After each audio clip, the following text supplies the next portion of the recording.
warahmatullahi wabarakatuh. A'udzubillahi minasyaitonirrajim. Bismillahirrahmanirrahim. Alhamdulillahirabbil alamin. Wa bihi nasta'inu ala umurinya waddin. Wassalatu wassalam ala asrofil anbiya wal mursalin. Wa ala alihi washabihi ajmain. Amma ba'du. Segala puji bagi Allah yang telah memberikan nikmat iman, Islam, dan kesehatan kepada saya, sehingga hari ini saya mampu menyelesaikan tugas pembuatan video dalam bentuk konteks untuk memenuhi persyaratan mengikuti bimbingan tugas akhir, dan juga sekaligus merupakan syarat untuk mengikuti ujian akhir kompetensi di IKMI Rizkina. Sholawat serta salam tak lupa selalu kita curahkan kepada Nabi besar Muhammad SAW yang senantiasa kita tunggu syafaatnya di yaumil akhir. Yang terhormat kepada Direktur IKMI Rizkina Bapak SM Zulkifli Eskom, yang saya hormati Bapak S. Armin ST selaku Kepala Manajemen IKMI Rizkina, dan yang saya hormati Bapak Muhammad Adhari Adiguna selaku Bidang Akademik, dan yang saya hormati seluruh jajaran manajemen IKMI Rizkina, serta kawan-kawan seperjuangan yang telah banyak membantu saya untuk lebih berkembang dan menjadi pribadi yang lebih baik di IKMI Rizkina. Sebelumnya saya akan memperkenalkan diri. Nama saya Didi Ardiansyah yang biasa dipanggil Didi atau sapaan uniknya Ardi. Saya lahir di Kuningan, tepatnya di Desa Jambar, Kecamatan Nusa Herang, Kabupaten Kuningan, pada tanggal 18 Desember 1990.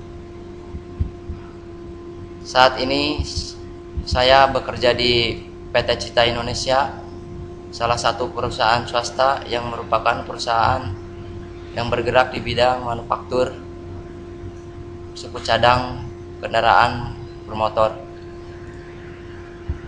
Saya tinggal di daerah Jarakosta. Kali ini saya menjelaskan materi tentang kewarganegaraan. Kali ini saya akan membawakan judul tentang kewarganegaraan, negara dan konstitusi. Negara merupakan salah satu bentuk organisasi yang ada dalam kehidupan masyarakat. Pada prinsipnya, setiap warga masyarakat menjadi anggota dari suatu negara dan harus tunduk pada kekuasaan negara. Karena organisasi negara sifatnya mencakup semua orang yang ada di wilayahnya, dan kekuasaan negara berlaku bagi orang-orang tersebut. Sebaliknya, negara juga memiliki kewajiban tertentu terhadap orang-orang yang menjadi anggotanya.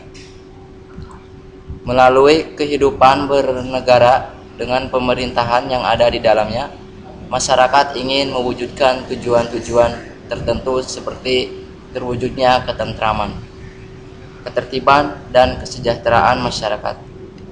Tanpa melalui organisasi negara, kondisi masyarakat yang semacam itu sulit untuk diwujudkan, karena tidak ada pemerintahan yang mengatur kehidupan mereka bersama.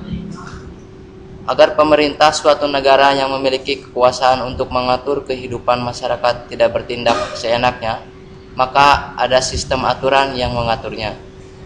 Sistem aturan tersebut menggambarkan suatu hierarki atau pertingkatan dari aturan yang paling tinggi tingkatannya sampai ada aturan yang paling rendah. Aturan yang paling tinggi tingkatannya dalam suatu negara dinamakan konstitusi atau sering disebut dengan undang-undang dasar.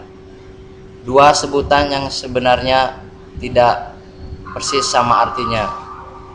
Dengan konstitusi diharapkan organisasi negara tertera dengan baik dan teratur, dan pemerintahan yang ada di dalam tidak bertindak sewenang-wenang terhadap rakyatnya. Dalam tulisan akan dipaparkan tentang organisasi negara dan konstitusi yang mengatur kehidupan negara tersebut. Negara, pengertian bangsa dan negara. Bangsa dan negara memiliki kaitan yang sangat erat satu sama lain. Menurut Ernest Renan, seorang guru besar Universitas Sorbonne, bangsa adalah suatu kesatuan solidaritas. Kesatuan yang terdiri dari orang-orang yang saling merasa setia kawan dengan satu sama lain. Nasion adalah suatu jiwa, suatu asas spiritual. Ia adalah suatu kesatuan solidaritas yang besar, tercipta oleh perasaan pengorbanan yang telah dibuat di masa lampau dan oleh orang-orang yang bersangkutan bersedia dibuat di masa depan. Nasion mempunyai masa lampau, tetapi ia melanjutkan dirinya pada masa kini melalui suatu kenyataan yang jelas, yaitu kesepakatan keinginan yang dikemukakan dengan nyata untuk terus hidup bersama. Oleh sebab itu, nasion tidak tergantung pada kesamaan asal ras, suku, bangsa, agama, bahasa, geografi, atau hal-hal lain yang sejenis. Akan tetapi, kehadiran suatu nasion adalah seolah-olah suatu kesepakatan bersama yang terjadi setiap hari. Benedict Anderson merumuskan bangsa secara unik. Menurut pengamatannya, bangsa merupakan komunitas politik yang dibayangkan dalam wilayah yang jelas batasannya dan berdaulat. Dikaitkan sebagai komunitas politik yang dibayangkan karena bangsa yang paling kecil, sekalipun para anggotanya tidak kenal satu sama lain. Dibayangkan secara terbatas karena bangsa yang paling besar sekalipun, yang penduduknya ratusan juta, mempunyai batas wilayah yang jelas. Dibayangkan berdaulat karena bangsa ini berada di bawah suatu negara mempunyai kekuasaan atas seluruh wilayah dan bangsa tersebut. Akhirnya bangsa disebut sebagai komunitas yang dibayangkan karena terlepas adanya kesenjangan. Para anggota bangsa itu selalu memandang satu sama lain sebagai saudara, sebangsa, dan setanah air. Perasaan sebangsa inilah yang menyebabkan berjuta-juta orang bersedia mati bagi komunitas yang dibayangkan itu. Merujuk pendapat Anderson di atas, penciptaan solidaritas nasional digambarkan sebagai proses pengembangan imajinasi di kalangan anggota masyarakat tentang komunitas mereka, sehingga orang yang tidak pernah berkunjung, tidak pernah bertemu dengan orang bisa mengembangkan kesetiakawanan terhadap semua anggota komunitas itu. Pengertian bangsa mengandung elemen pokok berupa jiwa, kehendak, perasaan, pikiran, semangat yang bersama-sama membentuk kesatuan, kebulatan, dan ketunggalan, serta semuanya itu yang dimaksud adalah aspek kerohaniannya. Bangsa bukanlah kenyataan yang bersifat lahiriah, melainkan bercorak rohaniah yang adanya hanya dapat disimpulkan berdasarkan pernyataan senasib, sepenanggungan, dan kemauan membentuk kolektivitas. Munculnya negara tidak dapat dilepaskan dari keberadaan manusia sebagai makhluk sosial, di mana sebagai makhluk sosial manusia memiliki dorongan untuk hidup bersama dengan manusia lain, berkelompok, dan bekerja sama. Karena itulah dalam masyarakat dijumpai berbagai macam-macam organisasi, dari organisasi politik, organisasi sosial, organisasi profesi, organisasi agama, dan sebagainya. Salah satu bentuk organisasi dalam kehidupan masyarakat adalah organisasi yang dinamakan negara. Namun perlu dinyatakan bahwa organisasi yang dinamakan negara ini memiliki karakteristik atau sifat-sifat yang khusus yang membedakan dengan organisasi-organisasi lainnya. Menurut Ohod Phillips dan kawan-kawan, negara atau state adalah dengan mengungkapkan lain yang dapat dinyatakan bahwa ada masyarakat politik yang independen yang menempati wilayah tertentu dan yang anggotanya bersatu dengan tujuan untuk menghadapi tantangan atau kekuatan dari luar dan mempertahankan tatanan internal.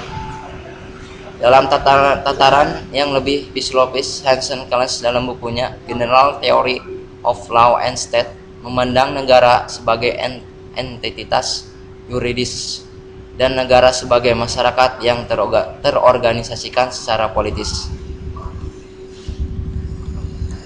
Menurut Wirjono Prododikoro, negara adalah suatu organisasi di antara kelompok atau beberapa kelompok manusia yang bersama-sama mendiami suatu wilayah tertentu dengan mengakui adanya suatu pemerintahan yang mengurus tata tertib dan keselamatan sekelompok atau beberapa kelompok manusia tadi.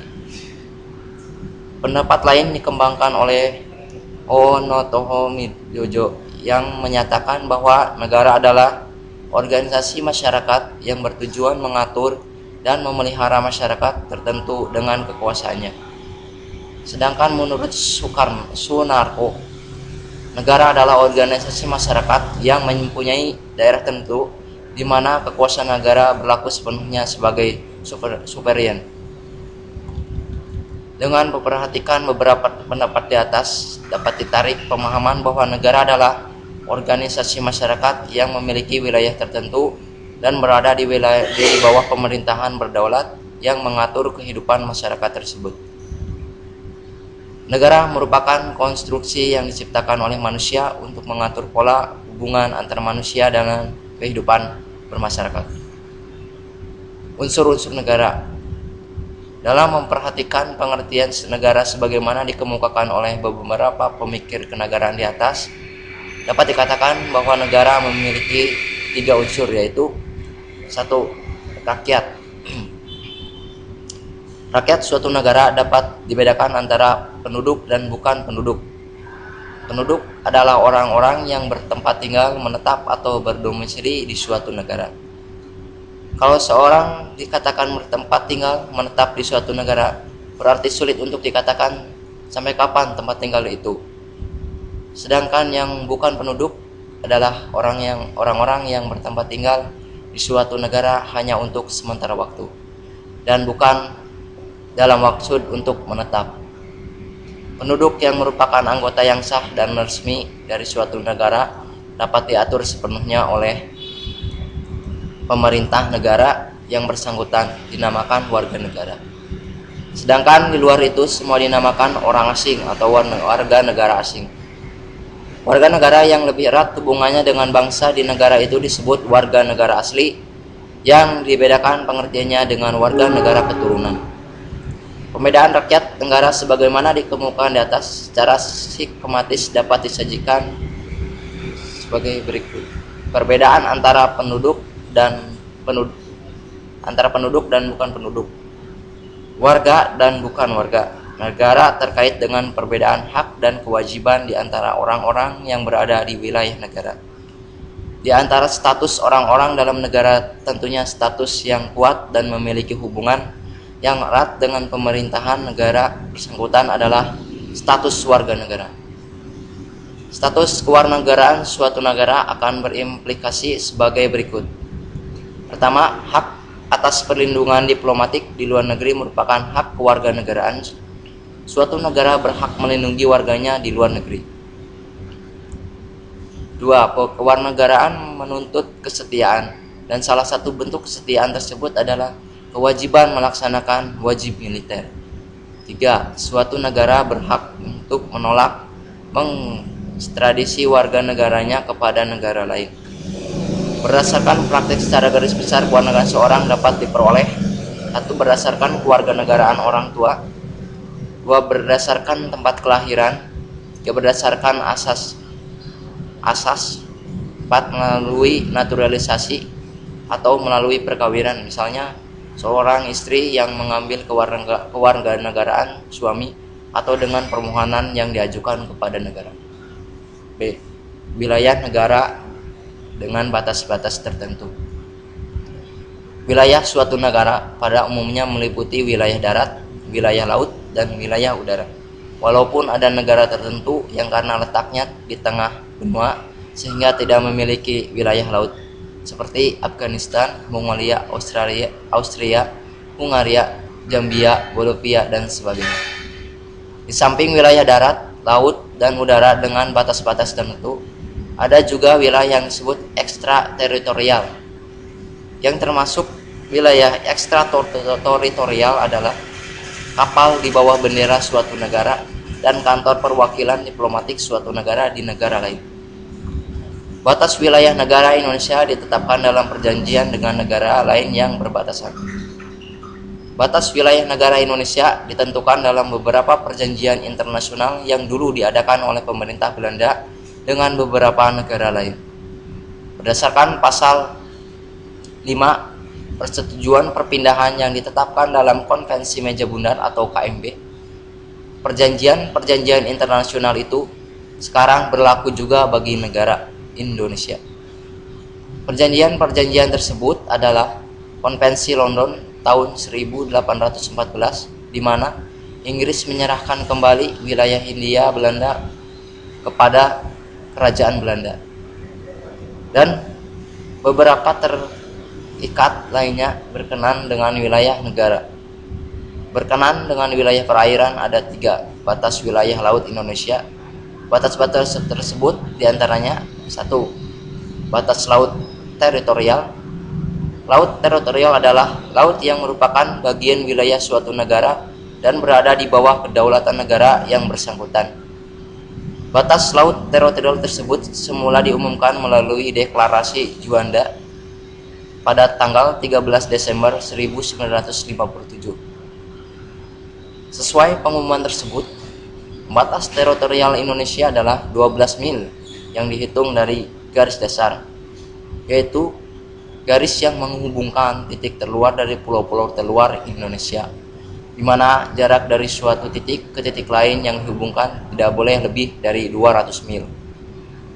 Pokok-pokok asas negara kepulauan sebagai termuat dalam deklarasi diakui dan dicantumkan dalam United Nations Convention on the Law of the Sea atau UNCLOS tahun 1982. Indonesia meratifikasi UNCLOS pada tahun 1982 melalui Undang-Undang Nomor 17 tahun 1985 pada tanggal 31 Desember 1985. 2. Batas landasan kontinen. Landasan kontinen adalah dasar lautan, baik dari segi geologi maupun segi morfologi, merupakan kelanjutan dari komitmen atau benuanya. Pada tahun 1969, pemerintah Indonesia mengeluarkan pengumuman tentang landasan komitmen Indonesia sampai kedalaman laut 200 meter yang memuat pokok-pokok sebagai berikut. 1. Segala sumber kekayaan alam yang terdapat dalam kontinen Indonesia adalah milik eksklusif negara Republik Indonesia. 2. Pemerintah Indonesia bersedia menyelesaikan garis batas landas kontinen dengan negara-negara tetangga melalui perundang-undangan. Jika tidak ada perjanjian garis batas, maka batas landas kontinen Indonesia adalah suatu garis yang ditarik di tengah-tengah antara pulau terluar Indonesia dan titik terluar wilayah negara tetangga. 4. Tuntutan. Di atas tidak mempengaruhi sifat dan status perairan di atas landasan kontinen serta udara di atas perairan itu. Batas landas kontinen dari dasar tidak tentu jaraknya, tetapi paling jauh 200 mil. Kalau ada 2 negara atau lebih menguasai lautan di atas landasan kontinen, maka batas landasan kontinen negara itu ditarik sama jauhnya dari garis dasar masing-masing. Sebagai contoh adalah batas landas kontinen Indonesia dan Malaysia di Selat Malaka sebelah selatan. Kewenangan atau hak suatu negara dalam landasan kontinen adalah kewenangan atau hak untuk memanfaatkan sumber daya alam yang terdapat di dalam dan di bawah wilayah landasan kontinen tersebut. 3. Batas zona ekonomi eksklusif atau ZEE. Pada tanggal 21 Maret 1980, pemerintah Indonesia mengumumkan zona ekonomi eksklusif. Pengumuman perintah ini kemudian disahkan dengan Undang-Undang Nomor 5 Tahun 1983. Batas ZEE adalah 200 mil dari garis dasar ke arah laut bebas. Kewenangan negara di wilayah adalah kewenangan memanfaatkan sumber daya baik di laut maupun di bawah dasar laut. Dalam konferensi hukum laut tercapai kesepakatan bahwa di negara tidak memiliki kedaulatan penuh, tetapi memiliki hak dan yurisdiksi terbatas pada bidang-bidang tertentu. Dalam pasal 56 Konvensi Hukum Laut tahun 1982 ditentukan bahwa negara pantai memiliki hak berdaulat untuk melakukan eksploitasi sumber kekayaan alam hayati dan non hayati, dan kegiatan yang berhubungan dengan kegiatan eksplorasi dan eksploitasi tersebut seperti pembangunan energi arus dan angin. Sedangkan kewajiban negara di kawasan merupakan kewajiban yang berkaitan dengan status sebagai perairan laut lepas, di mana negara pantai tidak boleh menghalangi kebebasan berlayar, penerbangan di atas, dan pemasangan kabel-kabel di bawah laut. Negara pantai juga berkewajiban melakukan konvensi kekayaan laut, yaitu menjaga keseimbangan hidup sumber daya yang ada di laut. Sedangkan wilayah udara suatu negara meliputi wilayah udara yang berada di atas wilayah laut dan wilayah perairan yang bersangkutan, berkaitan dengan pemanfaatan ruang udara khususnya penerbangan. Oleh masyarakat internasional telah disusun perjanjian internasional utama, yaitu Convention on International Civil Aviation tahun 1944 atau secara singkat dikenal sebagai Konvensi Chicago tahun 1944. Perjanjian internasional yang diprakarsarai Amerika Serikat ini bersifat publik dan mengatur kepentingan umum yang merupakan tanggung jawab pemerintah dalam kegiatan penerbangan sipil internasional. 3. Pemerintahan yang berdaulat. Kata kedaulatan artinya adalah kekuasaan tertinggi. Dengan demikian, pemerintah yang berdaulat artinya pemerintah yang mempunyai kekuasaan tertinggi, kekuasaan yang tidak berada di bawah kekuasaan lainnya. Kedaulatan negara dapat diartikan sebagai kedaulatan ke dalam dan kedaulatan keluar. Kedaulatan ke dalam adalah kekuasaan tertinggi untuk mengatur rakyatnya sendiri, sedangkan kedaulatan keluar adalah kekuasaan tertinggi yang harus dihormati oleh negara-negara lain. Dengan kedaulatannya, pemerintah berhak mengatur negaranya sendiri tanpa campur tangan negara lain. Menurut Jen Bodin atau Sameto dan Krida Laksana tahun 2008, kedaulatan sebagai atribut negara merupakan ciri khas dari sebuah negara. Kedaulatan merupakan kekuasaan yang mutlak dan abadi, tidak terbatas dan tidak dapat dibagi-bagi. Menurutnya, tidak ada kekuasaan lain yang lebih tinggi yang dapat membatasi kekuasaan negara. Kedaulatan membawakan sifat-sifat: 1. Asli, dalam arti tidak diturunkan dari kekuasaan yang lain. 2. Tertinggi, dalam arti tidak ada kekuasaan yang lain lebih tinggi yang dapat membatasi kedaulatan. Dan ketiga, abadi atau kekal, dalam arti keberadaannya tetap. Keempat, tidak dapat dibagi, dalam arti hanya ada satu kekuasaan tertinggi saja dalam negara. Dengan ungkapan lain, ada yang menyatakan bahwa kedaulatan itu membawakan sifat permanen, asli, tidak dapat dibagi-bagi, dan tidak terbatas. 3. Sifat-sifat negara. Umumnya sepakat untuk mengatakan bahwa negara memiliki sifat memaksa, monopoli, dan mencakup semua. Untuk lebih jelasnya, berikut ini akan diuraikan sifat-sifat tersebut. A. Sifat memaksa. Negara memiliki sifat memaksa, artinya bahwa negara memiliki hak atau kewenangan untuk memaksakan sebagai peraturan yang dibuatnya untuk ditaati oleh seluruh warganya. Untuk memaksanakan berbagai peraturan yang dibuatnya, pemerintah negara memiliki sarana seperti tentara, polisi, hakim, jaksa, dan sebagainya. Negara berhak menentukan sanksi bagi pelanggaran atas aturan yang dibuatnya. dari sanksi yang ringan sampai sanksi yang sangat berat, yaitu berupa pidana, bahkan hukuman mati. Berkenaan dengan sifat memaksa ini dalam masyarakat yang telah tertanam konsensus nasional yang kuat mengenai tujuan bersama yang hendak dicapai. Biasanya sifat memaksa ini tidak tampak begitu menonjol. Sebaliknya, di negara-negara yang baru di mana konsensus nasional tentang tujuan bersama itu belum begitu kuat, maka sifat paksaan ini lebih tampak. Di negara-negara yang lebih demokratis, diupayakan pemakaian kekerasan seminimal mungkin dan sedapat-dapatnya ditetapkan cara-cara yang persuasif untuk menyelesaikan berbagai persoalan bangsa. Budiarjo 2010.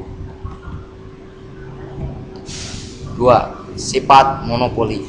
Negara juga membawakan sifat monopoli, yaitu sifat yang menunjukkan adanya hak atau kewarganegaraan untuk mengelola atau menentukan suatu tindakan tanpa adanya hak atau kewarganegaraan yang sama di pihak lain.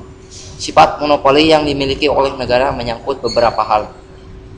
Negara memiliki hak monopoli untuk menentukan tujuan dari sebuah masyarakat, yaitu masyarakat dalam negara yang bersangkutan.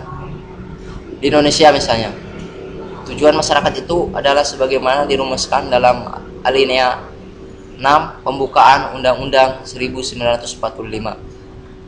Sebagai konsekuensinya, negara berhak untuk melarang berkembangnya paham atau aliran yang dianggap mengganggu pencapaian tujuan yang dimaksudkan.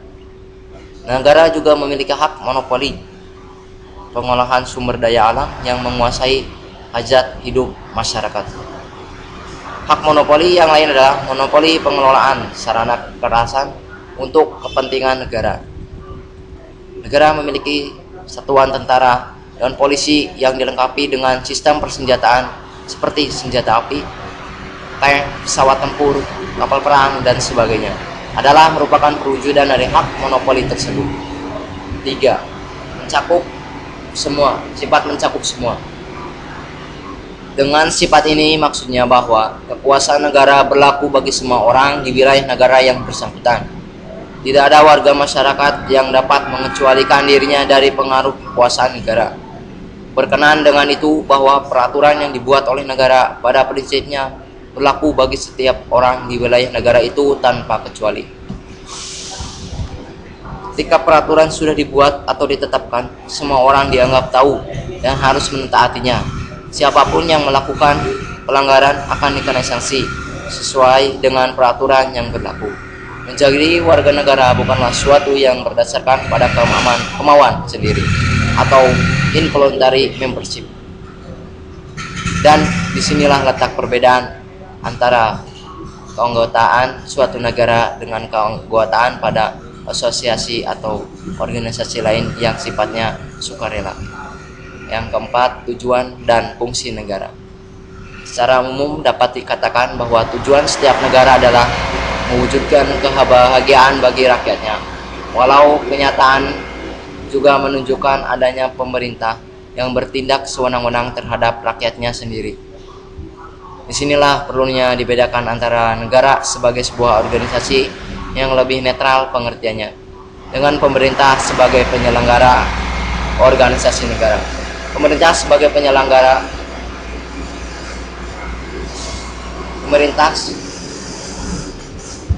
sebagai penyelenggara. 4. Tujuan dan fungsi negara. Secara umum dapat dikatakan bahwa tujuan setiap negara adalah mewujudkan kebahagiaan bagi rakyatnya. Walaupun kenyataan juga menunjukkan adanya pemerintahan yang bertindak sewenang-wenang terhadap rakyatnya sendiri. Disinilah perlunya dibedakan antara negara sebagai sebuah organisasi yang lebih netral pengertiannya dengan pemerintah sebagai penyelenggara organisasi negara. Pemerintah sebagai penyelenggara negara dalam menjalankan tugasnya tidak lepas dari berbagai kepentingan seperti kepentingan golongan, kepentingan kelompok, bahkan juga kepentingan pribadi. Di samping kepentingan bangsa dan negara yang semestinya diutamakan. Menurut Roger H. Scholatow, Tujuan negara adalah memungkinkan rakyatnya berkembang serta menyelenggarakan daya ciptanya sebebas mungkin. Sedangkan menurut Harold J. Lasky, tujuan negara adalah menciptakan keadaan di mana rakyatnya dapat mencapai keinginan-keinginan secara maksimal. Tujuan negara Indonesia sesuai dengan alinea 6 pembukaan Undang-Undang tahun 1945 adalah melindungi segenap bangsa Indonesia dan seluruh tumpah darah Indonesia, memajukan kesejahteraan umum, mencerdaskan kehidupan bangsa, dan ikut melaksanakan ketertiban dunia yang berdasarkan kemerdekaan, perdamaian abadi, dan keadilan sosial. Tujuan negara tersebut hendak diwujudkan di atas landasan ketuhanan yang Maha Esa, kemanusiaan yang adil dan beradab, persatuan Indonesia, kerakyatan yang dipimpin oleh hikmat kebijaksanaan dalam permusyawaratan atau perwakilan, serta keadilan sosial bagi seluruh rakyat Indonesia.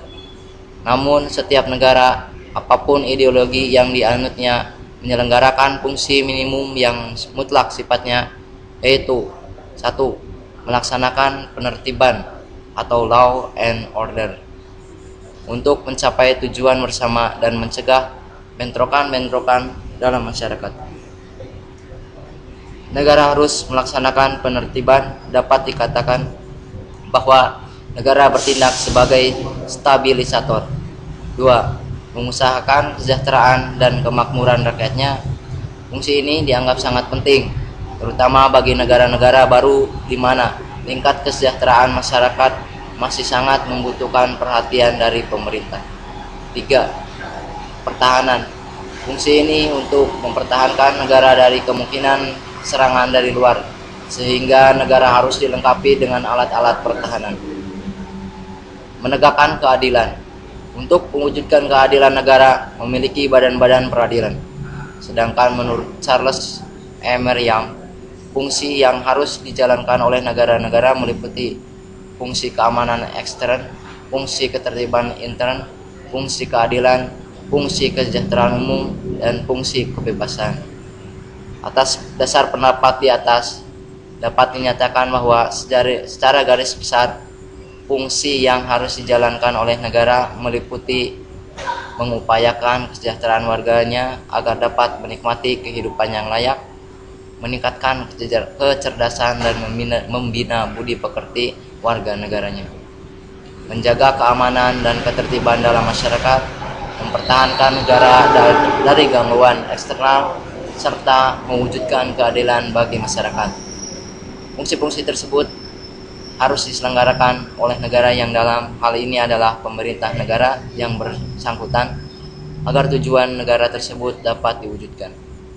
B. Konstitusi. 1. Konstitusi dan Undang-Undang Dasar. Kata konstitusi yang berarti pembentukan berasal dari kata constituer dalam bahasa Perancis yang berarti membentuk. Sedangkan istilah Undang-Undang Dasar merupakan terjemahan dari bahasa Belanda grondwet, grond yang berarti dasar dan wet berarti undang-undang. Jadi grondwet sama dengan Undang-Undang Dasar. Namun dalam kepustakaan Belanda dikenal pula istilah konstitut yang artinya juga Undang-Undang Dasar. Dalam keputusan hukum di Indonesia juga dijumpai istilah hukum dasar. Hukum memiliki pengertian yang lebih luas dibandingkan dengan undang-undang. Kaidah hukum bisa tertulis dan bisa tidak tertulis, sedangkan undang-undang menunjukkan pada aturan hukum yang tertulis. Atas dasar pemahaman tersebut, konstitusi disamakan pengertiannya dengan hukum dasar yang berarti sifatnya bisa tertulis dan tidak tertulis. Sedangkan Undang-Undang Dasar adalah hukum dasar yang tertulis atau yang tertuang dalam suatu naskah atau dokumen. Dengan demikian, Undang-Undang Dasar merupakan bagian dari konstitusi. Sedangkan di samping undang-undang, masih ada bagian lain dari hukum dasar, yakni yang sifatnya tidak tertulis dan bisa disebut dengan konvensi atau kebiasaan ketatanegaraan. Konvensi ini merupakan aturan-aturan dasar yang timbul dan terpelihara dalam praktek penyelenggaraan negara walaupun tidak tertulis. Berikut ini pengertian yang menggambarkan perbedaan antara Undang-Undang Dasar dan Konstitusi. Bahwa Undang-Undang Dasar adalah suatu kitab atau dokumen yang memuat aturan-aturan hukum dan ketentuan-ketentuan hukum yang pokok-pokok atau dasar-dasar yang sifatnya tertulis, yang menggambarkan tentang sistem ketatanegaraan suatu negara. Sedangkan konstitusi adalah dokumen yang memuat aturan-aturan hukum dan ketentuan-ketentuan hukum yang pokok-pokok atau dasar-dasar yang sifatnya tertulis maupun tidak tertulis, yang menggambarkan tentang sistem ketatanegaraan suatu negara. Menurut James Bryce, konstitusi adalah suatu kerangka masyarakat politik yang diorganisir dengan dan melalui hukum. Dengan demikian, konstitusi merupakan kerangka kehidupan negara yang diatur dengan ketentuan hukum. Pendapat lainnya menyatakan bahwa konstitusi memiliki dua pengertian. Satu yaitu pengertian yang luas dan pengertian yang sempit. Namun hampir semua negara di dunia memberi arti konstitusi dalam pengertian yang sempit, kecuali Inggris. Dalam pengertian yang sempit, konstitusi hanya mengacu pada ketentuan-ketentuan dasar yang tertuang dalam dokumen tertulis, yaitu Undang-Undang Dasar, sehingga muncul sebutan seperti Konstitusi Amerika Serikat, Konstitusi Prancis, Konstitusi Swiss, dan sebagainya. Sedangkan dalam pengertian yang luas, konstitusi juga mencakup kebiasaan ketatanegaraan sebagai suatu kaidah yang sifatnya tidak tertulis. Jadi ketika istilah konstitusi disamakan pengertiannya dengan undang-undang dasar, istilah tersebut hendaknya dipahami dalam pengertian yang sempit. 2. Unsur-unsur yang terdapat dalam konstitusi. Undang-undang dasar atau konstitusi negara tidak hanya berfungsi membatasi kekuasaan pemerintah, akan tetapi juga menggambarkan struktur pemerintahan suatu negara. Menurut Sapornin Lohman, ada 3 unsur yang terdapat dalam konstitusi, yaitu konstitusi dipandang sebagai perwujudan perjanjian masyarakat atau kontrak sosial, sehingga menurut pengertian ini konstitusi yang ada merupakan hasil atau konklusi dari persepakatan masyarakat untuk membina negara dan pemerintahan yang akan mengatur mereka. Konstitusi sebagai piagam yang menjamin hak-hak asasi manusia, berarti perlindungan dan jaminan atas hak-hak manusia dan warga negara, yang sekaligus penentuan batas-batas hak dan kewajiban baik warganya maupun alat-alat pemerintahannya. Konstitusi sebagai forma regimenes, yaitu kerangka bangunan pemerintahan. Pendapat lain dikemukakan oleh Sri Sumantri yang menyatakan bahwa materi muatan konstitusi dapat dikelompokkan menjadi 3, yaitu pengaturan tentang perlindungan hak asasi manusia dan warga negara, pengaturan tentang susunan ketatanegaraan suatu negara yang mendasar, pembatasan dan pembagian tugas-tugas ketatanegaraan yang juga mendasar, cara pengaturan berbagai jenis institusi, jenis kekuasaan yang diberikan kepada institusi-institusi tersebut, dengan cara bagaimana kekuasaan tersebut dilaksanakan. Dari beberapa pendapat sebagaimana di atas, dapat dikemukakan bahwa unsur-unsur yang terdapat dalam konstitusi modern meliputi ketentuan tentang struktur organisasi negara dengan lembaga-lembaga negara di dalamnya, tugas atau wewenang masing-masing lembaga negara, dan hubungan tata kerja antara satu lembaga dengan lembaga lainnya, jaminan hak asasi manusia dan warga negara. 3. Perbedaan konstitusi.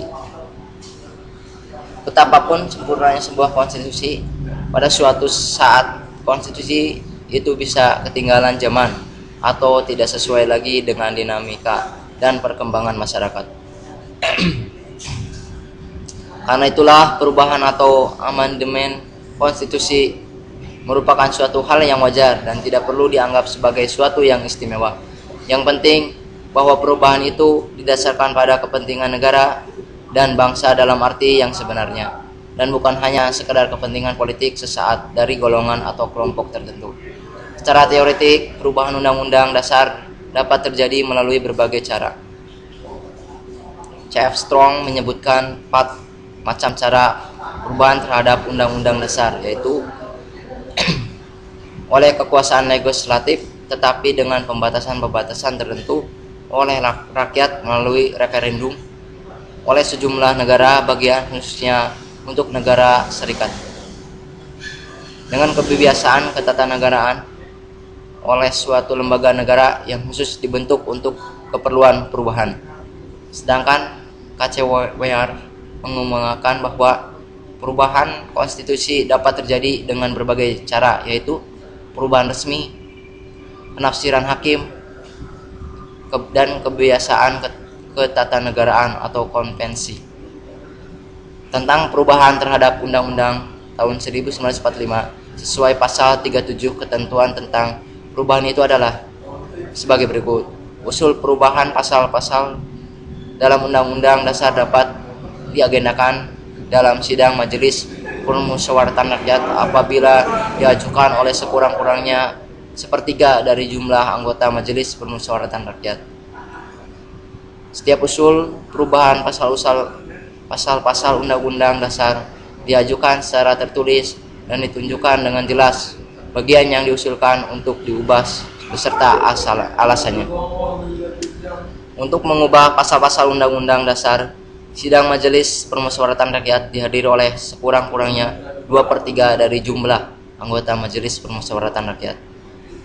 Putusan untuk mengubah pasal-pasal Undang-Undang dasar dilakukan dengan persetujuan sekurang-kurangnya 50% ditambah 1 anggota dari seluruh anggota Majelis Permusyawaratan Rakyat. Khusus mengenai bentuk negara kesatuan Republik Indonesia tidak dapat dilakukan perubahan. Sejenak memasuki era reformasi, muncul arus pemikiran tentang keberadaan Undang-Undang tahun 1945 yang sangat berbeda dengan pemikiran yang ada sebelumnya. Secara garis besar, arus pemikiran tersebut dapat dikemukakan antara lain sebagai berikut. Pertama, bahwa Undang-Undang 1945 mengandung rumusan asal yang membuka peluang timbulnya penafsiran ganda. Kedua, bahwa Undang-Undang tahun 1945 membawakan sifat eksekutif heavy, yakni memberikan kekuasaan yang terlalu besar kepada presiden sebagai pemegang kekuasaan eksekutif, sehingga kekuasaan yang lain yaitu legislatif dan yudikatif seakan-akan tersubordinasi oleh kekuasaan eksekutif. Ketiga, sistem pemerintahan menurut Undang-Undang 1945 yang tidak tegas di antara sistem pemerintahan presidensial dan sistem pemerintahan parlementer, sehingga ada yang menyebutnya sebagai sistem kuasi presidensial. Keempat, perlunya memberikan kekuasaan yang luas kepada pemerintah daerah untuk mengatur dan menyelenggarakan rumah tangganya sendiri agar daerah dapat mengembangkan diri sesuai dengan kompetensinya masing-masing. Kelima, rumusan pasal-pasal tentang hak asasi manusia yang ada dalam Undang-Undang tahun 1945 dirasa kurang memadai lagi untuk mewadahi tuntutan perlindungan terhadap hak asasi manusia dan warga negara seiring dengan perkembangan global.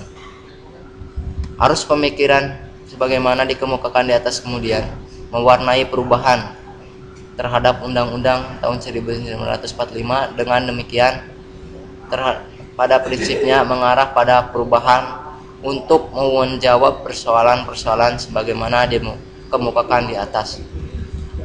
Dengan adanya ketentuan pasal yang dapat menimbulkan penafsiran ganda, telah dilakukan dengan menetapkan rumusan baru yang lebih jelas dan eksplisit.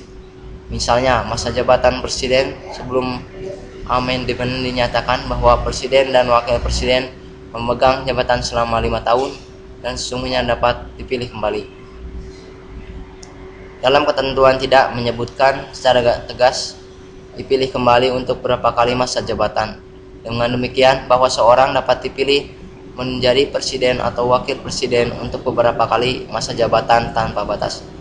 Dalam amendement Undang-Undang tahun 1945 dirumuskan secara tegas bahwa presiden hanya dapat dipilih kembali untuk 1 kali masa jabatan, yang berarti bahwa orang yang sama akan dapat memegang jabatan sebagai presiden maksimal 2 kali masa jabatan.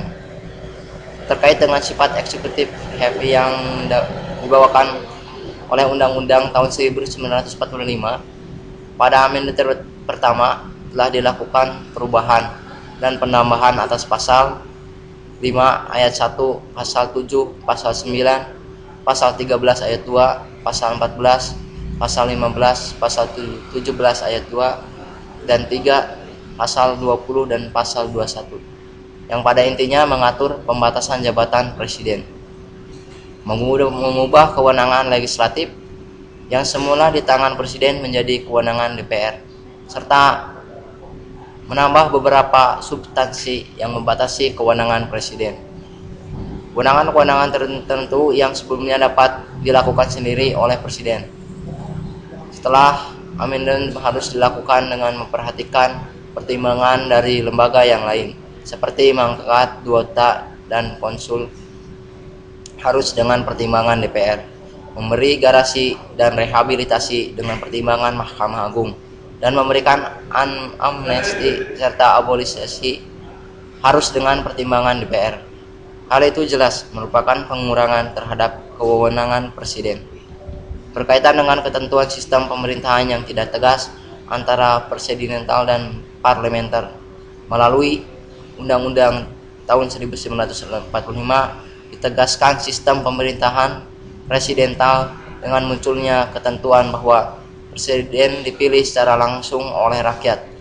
Dengan pemilihan secara langsung oleh rakyat, konsekuensinya bahwa presiden tidak lagi bertanggung jawab kepada MPR. MPR hanya dapat memberhentikan presiden di tengah masa jabatannya setelah adanya keputusan melanggar hukum yang dikeluarkan oleh Mahkamah Konstitusi, yakni berupa pengkhianatan terhadap negara, korupsi, penyuapan, tindak pidana berat lainnya, atau perbuatan tercela, dan pendapat bahwa presiden dan wakil presiden tidak lagi memenuhi syarat menduduki jabatannya. Presiden juga tidak bertanggung jawab kepada DPR baik langsung maupun tidak langsung, sehingga presiden dan DPR tidak dapat saling menjatuhkan. Semua itu merupakan indikasi sistem pemerintahan presidensial. Menyangkut perlunya kesempatan yang lebih luas bagi daerah untuk mengatur urusan daerahnya sendiri, telah dilakukan amendement terhadap pasal 18 Undang-Undang tahun 1945 dengan menambahkan beberapa ayat serta menambahkan pasal 18A dan pasal 18B. Dengan amandemen tersebut, pemerintah daerah diberikan kesempatan untuk menjalankan otonomi seluas-luasnya. Adanya penghargaan dari pemerintah pusat atas keragaman daerah dan kekhususan yang terdapat pada daerah-daerah tertentu, serta pembagian keuangan yang lebih adil antara pemerintah pusat dan pemerintah daerah. Sedangkan yang berkait dengan masalah hak asasi manusia, sangat jelas tampak bahwa amendement terhadap Undang-Undang 1945 telah memasukkan cukup banyak rumusan-rumusan baru tentang hak asasi manusia dan warga negara dengan menambahkan pasal 28A sampai dengan pasal 28C. Selanjutnya, perubahan terhadap undang-undang dapat ditelaah dari beberapa segi, yaitu menyangkut sistem perubahan dan prosedur atau mekanisme perubahannya, bentuk hukum perubahannya, serta substansi materi yang diubah. Tentang sistem perubahan dan prosedur perubahannya, amandemen terhadap Undang-Undang tahun 1945 menggunakan landasan sistem dan prosedur yang ditentukan pasal 37 Undang-Undang tahun 1945